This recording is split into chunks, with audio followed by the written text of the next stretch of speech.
That's it. All right, let's get it popping in here. Okay, so questions. Boom.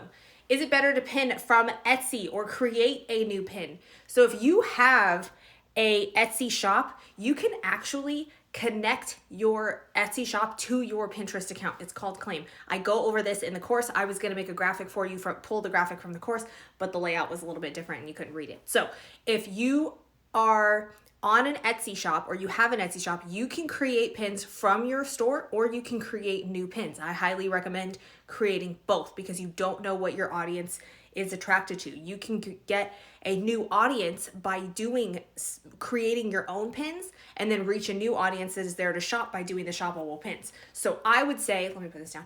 I would say do both. Test, see which one performs. If you do a shopping one and it goes crazy, double down, create more. If you do a regular pin image that you're creating and it goes great, then double down on that and keep going. Either way, but claim your website when you go to Pinterest. This is covered in the course. I walk you through exactly how to claim your website because it's important, especially if you want to have a business profile, and I explain why you want to have a business profile. If you need Pinterest help, hit up your girl. I got you for this reason. Okay, what type of reels to create for product-based businesses? Let's get it. Okay, so if you are a product-based business, there is a couple different things that you can show in a reel. One, think of it as trying to be fun. This is where I think the common misconception with people is reels are supposed to be informative, but they're also supposed to be fun. They're 15 seconds, get them in, get them the meat and potatoes, and get it out. You want to make sure you're having fun, you're energetic, you're bringing the heat and making people being like, oh my gosh, I want to follow this chick or I want to use her products. So you can, how to use your products. So say you have, let's say t-shirts, for example. You can show me, I've done a couple where I design the t-shirt and then I jump and then the t-shirt comes to life. I do a bunch of different t-shirts. So if I'm like May, June, July, August, September, and I flash through, you can do a how-to. If you have Moveo's on here, she has the best booty bands in the entire freaking world. You can do a workout using your booty bands, like 5-second workout. And then you do like sitting at the bottom of your stairs, sitting at your dining room table, sitting at your office, doing a resistant band workout. If you have jewelry, you can do a styled jewelry. One earring styled 3 different ways. You can put a hat on, you know, me and my pink hat.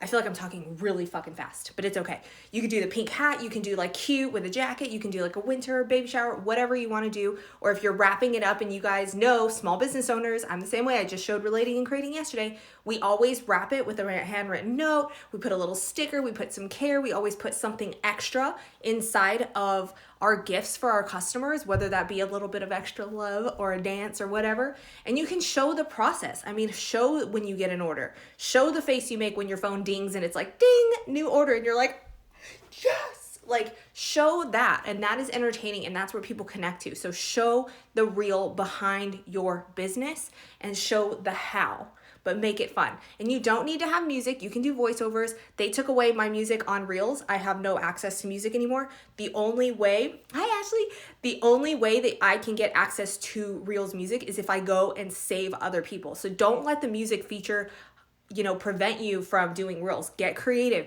Use your voice if you have to. Get creative to find a way to do it because Reels are the fastest way to grow your following these days because not everybody that follows you sees it. It's new people that are going to see it. So don't use being a product-based business, I don't have ideas, or music to stop you. Get on Reels.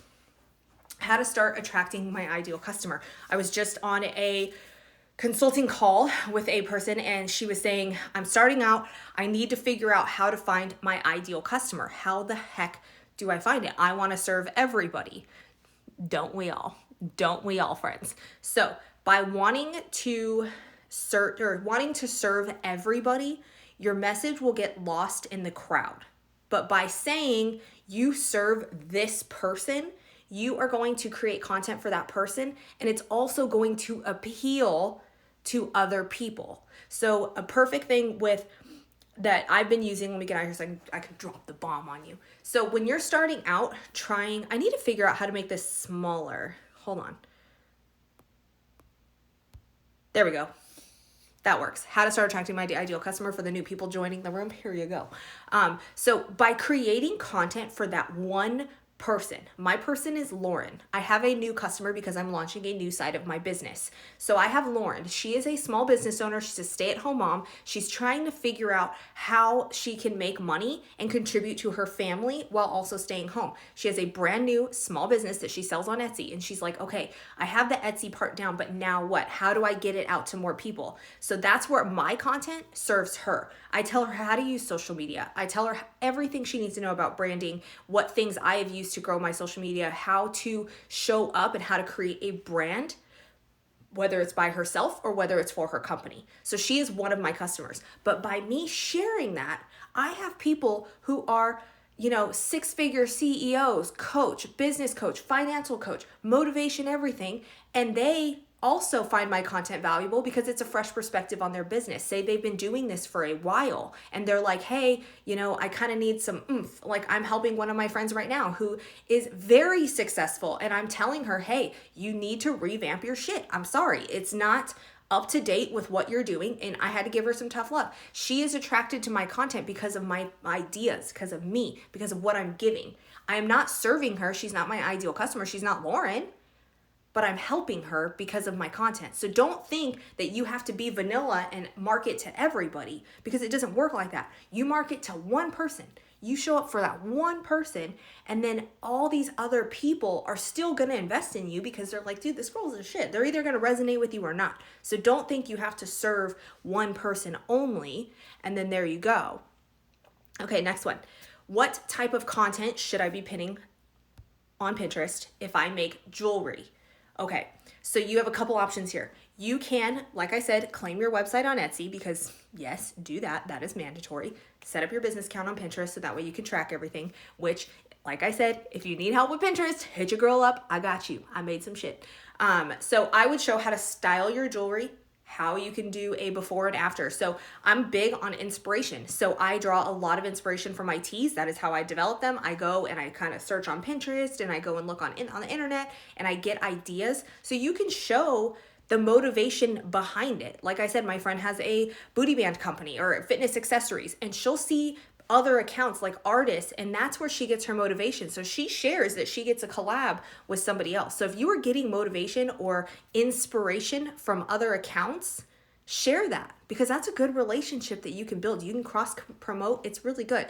Or you can show the different image of a product and how to create a list pin. So this is the part that I love. I need to stop doing words with lives. You can show different image of the product and create a list pin. Yes. So you can create a list pin that says, what are the benefits? What are the specs of this product? They're light. If they are the clay earrings, they're super lightweight. We use rose gold clasps. You know what I mean? You can give them as gifts. I make them with recycled clay. I don't know. But you're using the benefits and creating a list that's saying, boom, boom, boom, boom. This is what you can expect from my product and see how that does. You can also do different images of your products. You can do one with them on an actual person. You can do a flat lay. You can do it with an outfit. It's so many different things.